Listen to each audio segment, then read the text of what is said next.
Hello everyone and welcome back to yet another video, and in today's one I'll be sharing the second team that I'm going to use in the summer cup of ultraleague edition, which is going to be of double grass. So since of the electric dominance in this cup over here, trying out a team with bulk and coverage for the meta is really good. So in my previous video, as I've already mentioned, that electric being very offensive, 1600 CP cap fits perfect for it to dominate the meta over here. So that is the reason I'm setting it 2 grass counters in the back for the electric typing over it, because I have faced many electric teams over in this scenario. That is the reason I put forward this team to come up with it. To which, coming back to the team, I have my backline of Virizion and Abomasnow, which is really good because they can handle out water, flying and electric as well. But since both of them is part grass over here, I need coverage for poison and fire. To which, that is the reason I have got a lead of Jellicent over here that is actually weak to electric but can handle the weaknesses for my backline over here being fire and poison.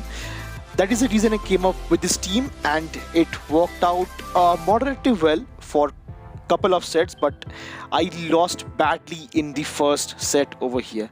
So without further more delay, let's quickly jump into the battle. So in the first battle over here, I pick up a lead of Walrein in this scenario. So Walrein is kind of good for Jellicent because non-stab earthquake does not threaten me a lot, while I can go for back-to-back shadow balls over here to put this Walrein really low. To which I'll be going for the next shadow ball that puts it quite low, and I tried to catch one earthquake onto my Abomasnow over here, which I think I could not because they went for icicle sphere for chip damage, and let's see what they comes back in with. So they comes back with a shadow wing attack Charizard, but that is not the end of the day over here, because I have got a bit of energy advantage over here in this scenario, and they gave up their first shield, which is huge for me because now if they want to go for a blast burn, be it I let it go, and if they want to go for a hard farm down, they have to shield twice. So they realized that, and they let the Dragon Claw come through, which I shield and I go for the next weather ball over here. So this will put the pressure for second shield over here, to which they really did a good catch onto their own electric type in the back, which is going to be their Ampharos. That is the reason I have got a perfect counter to it as well, which is going to be my Virizion. And nevertheless, since it's a shadow Ampharos as well, these Zap Cannon is actually going to hurt a lot. Though it's resisted, but it does hurt a lot because Ampharos is on the attack side, attack weighted side, and it's a shadow variant as well. To which now I'll be going for the next Sacred Sword, which they lets it go onto their Charizard because I have got a pretty healthy Jellicent in the back to cope up with it, and they gave up the first match over here. Moving on to the next match, I pick up a really tough lead over here with the Galv over here. So Galv potentially goes for lunge in the first place, but they went for a discharge. So I have seen almost 7 to 8 Galvs over here going for lunge in the first place. Though if it is resisted, they will be going for the first place because people tend to shield the first move. That is the reason I will not be shielding. I'll be going for the first shadow ball, and I'll be quickly safe swapping into my own Abomasnow. To which they have got a counter to it as well because they have got their Obstacle in the back. So Obstacle is again kind of a code breaker for my lead and my safe swap, but since it's Ultra League, it's quite bulky of a meta, so that is the reason I can play for switch over here. To which now I will be shielding up the next Night Slash over here, and I'll be going for the back-to-back weather balls in this scenario. So first weather ball, the second weather ball actually coming in, getting the first shield over here, and I'll be going for the next weather ball. So this might not be enough to get the knockout because they snuck in one counter through, which will be enough to get me out, and now I can easily come back with my Virizion, get one double kick through, and I can take in easily any moves of over here. To which now I have to watch out what they comes back in with. So they comes back with a Victini over here with Confusion. So that is going to be really tough because it's Ultra League. So one Stone Edge, which is non-stab, does not take a Victini out. So I will be trying to catch the next move onto my Jellicent over here, which I could not, and they perfectly swap out into their own Gal, which is quite healthy, and this Surf does not take care of it. To which this game seems to be wrapped up because they will be going for a lunge that will be hitting me, and I cannot farm down a Gal with double kick over here with Virizion. So I'll be leading this. I'll be going for the next Sacred Sword that does take care of the Gal, but nevertheless I will be giving up the match out of respect because yeah, it's a total dominance from my opponent's end. So GG's. Moving on to third battle, I pick up a tough lead once again. So Trevenant onto a Jellicent is kind of rough because it have got access to super effective Shadow Claws, super effective Shadow Ball, and Seed Bomb as well. So Seed Bomb does hurt a lot because it's buffed up once again now, but I'll be going to survive that, and I'll be going for the next Shadow Ball. Shadow Ball gets shielded, and I will be quickly safe swapping into my own Abomasnow over here. So Abomasnow does super effective damage with this Powder Snows and Weather Ball, so I have to shield this up, which I call it, and I shield it up, and it ends up being a Shadow Ball, which is huge because now I have a kind of good opportunity for getting switch myself, which they let it go because I doubled up on Weather Balls over here, and the second Pokemon that they comes back in with going to be a Slowbro, which will not appreciate this Energy Ball coming in. That gets shielded, and nevertheless I am in a diverse situations right now. So one Ice Beam does not take me out, one Psychic does not take me out, neither does Surf. So they went for the Surf that does not do enough damage, and I can easily go for one Energy Ball. So they cannot shield up every super effective move, so they have to let this, there is no option, they have to go this Energy Ball go through, and I'll be eventually able to reach to the next Weather Ball as well. That does not knock it out with a sliver of HP, and now I can easily come back with my own Virizion and going to go for Energy Advantage. To which the final Pokemon that they have access to is going to be a Confusion user once again, which is going to be a Shadow Executor over here, to which I'll be going for the first Stone Edge, and I'll be able to reach to the next Sacred Sword just in time before they can go for one Seed Bomb over here. But nevertheless, since their Slowbro is quite low, so I can easily let this charge move go through because I do have my Jellicent quite healthy and easily coming back with Hex down, getting the win for the third battle for me here as well with this team. So GG's. Moving into this next battle, I pick up a good lead over here with a Delphox. So if you guys notice that I have switched up the moves over here because now I am actually running Ice Beam on my Jellicent. So I took this change over here because I thought Abomasnow and Virizion could handle a Pidgeot over here, but nevertheless I was seeing so many grass leads and quite a bit of flyers as well. So that is the reason I switched Surf for Ice Beam to thread those grass and flyings as well.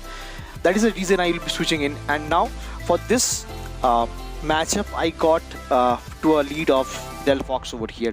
Since they switched out into their own Gully Support over here, I will not staying in that matchup because I do have a really bad matchup with the Delphox onto my Abomasnow. So that is the reason I'll be safe swapping into it, and I will be eventually getting to the next move as they comes back in with a Delphox. So this is resisted by the fire typing of it, but since it does a bit of chip damage, which helps me out as well, so I'll be going for it, and now I can easily come back with my own Jellicent right now. So since I'm having shields right away, so I'll be shielding up, which can be a Psychic, which it is a Psychic that is neutral over here in this scenario, and they comes back in with a Virizion. So that is the reason I have this Ice Beam over here for this grass types, which gets shielded, but nevertheless I do have a counter to it as well. So with energy advantage, with HP advantage, I can take in this Virizion lead match, like Virizion mirror matchup, and they are actually running Leaf Blade over here. So they'll be going for back-to-back Leaf Blades over here, and I'll be going for the next Secret Sword of my own. So Secret Sword does hit for quite a bit of damage, a bit extra than Leaf Blade on this scenario, and now on the CMP tie I will be able to reach to the next move as well, which is going to be putting this Virizion quite low, and from this kind of range I can survive either be it a Leaf Blade or Secret Sword, which is fine because they went for a Secret Sword over here, and again they comes back in with their Delphox to snipe me down. But nevertheless I went for the next Secret Sword that hits again for quite a bit of damage as well, and from this kind of range I will be calling the bait over here. So the only win condition over here is to fake a mythical fire, which they did. I call it, and I will be going for a hard farm down onto this Delphox in this scenario. And now they cannot farm me down again with double kick over here because I am almost at back-to-back ice beams, just one hex away, which I do get, and I'll be able to reach to the next ice beam, which they recognize, and they top lives the game over here, giving me a good battle in this scenario. Moving on to the next battle, I pick up a lead, a really bad lead over here for this whole team because Zapdos actually does core break my whole team.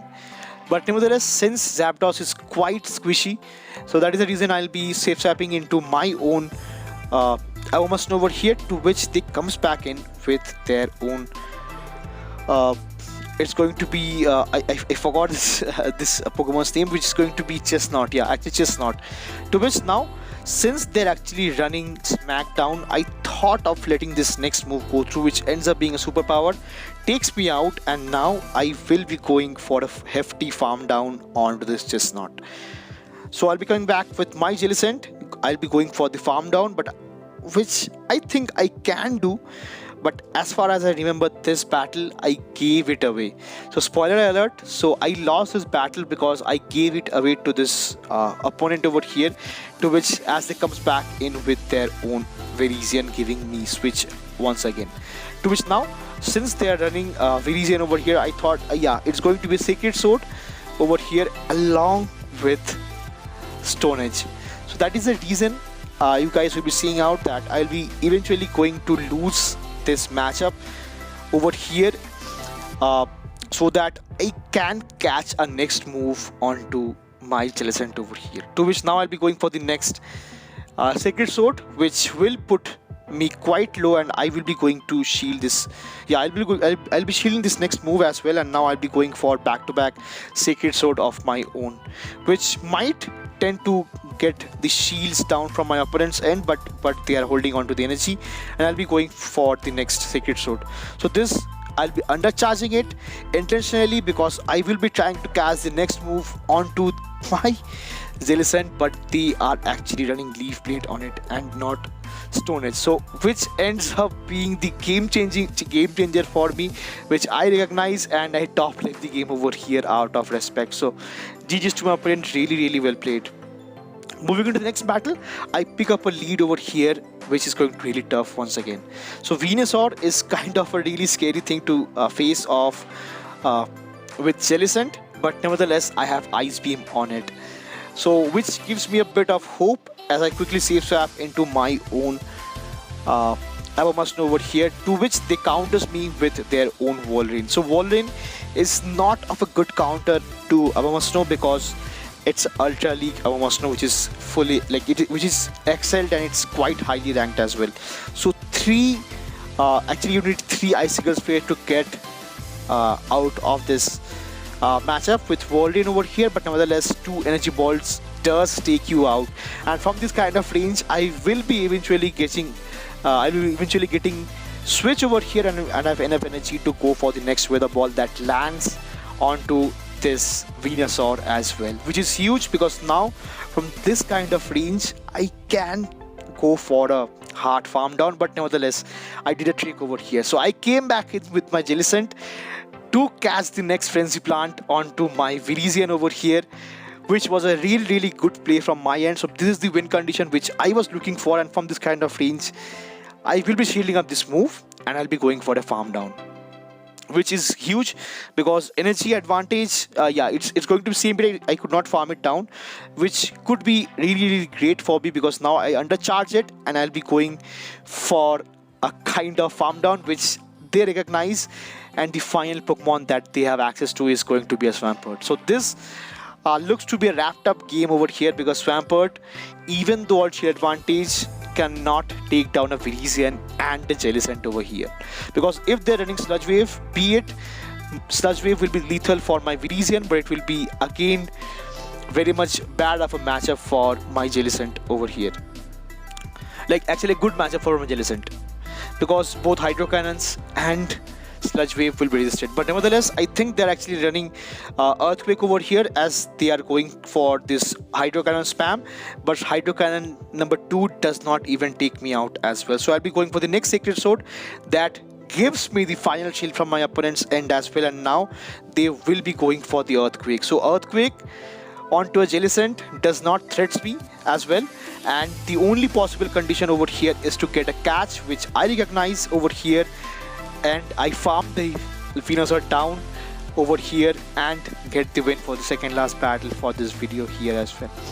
Moving on to the final battle of the video, I pick up a lead against Zekrom, to which they save swaps into their own Snorlax as I save swap into my own Abomasnow over here. So Abomasnow is kind of a good save swap, what I feel, because it will be taking care of electric, water and flyers as well, which is huge because now I will be letting this next charge move go through, which ends up being a body slam over here. And now after going for the first wither ball, I'll be going for the next energy ball that does get shielded, and from this kind of range I will be trying to get in switch over here, I think, which I do shield over here, and will now going for the next energy ball. So energy ball, if they let it go, will be lethal to this shadow Snorlax, or else they have to spend their final shield, to which they gave it up, and I do get switch with my Abomasnow. And the final Pokemon that they will be coming back in with is going to be a Venusaur once again. So which is kind of tough because they gave up their final shield, but now I have to come back in with my Jellicent over here. So Jellicent can survive one Frenzy Plant, so that is the reason I came back with it. But even though I have got a shield to my name, I will be putting that up, but nevertheless they will be going for a Frenzy Plant onto the next CMP die, which I think is fine because I can survive that with 5 or 10 HP, and I'll be going for the next Ice Beam. So here is the reason that Ice Beam helps me out quite a lot, and that is the reason I switched out from Surf to a Ice Beam, to which I'll be now going to come back with my Virizion going for the next Sacred Sword, because I don't want to trouble my Virizion with a Sludge Bomb coming from a Venusaur. So that is the reason I'll be going for the Sacred Sword, and the final Pokemon that they have come back with it is going to be their lead, which is actually going to be Zekrom, and Zekrom will actually not like this incoming non-stab Stone Edge as well, because it does so much damage, puts it in the red, to which I can easily farm it down with a double kick, getting the win for the final battle over here as well. So as I've already mentioned, this team was decent for me, which had about 60% win ratio, maybe 60 to 55% win ratio, because for my first set I went up to a 4-1 loss, which is quite bad actually. So nevertheless, if you're trying out this team, do let me know how it is working out for you. Thanks for hanging out with me, and see you again in the next video. Till then, peace.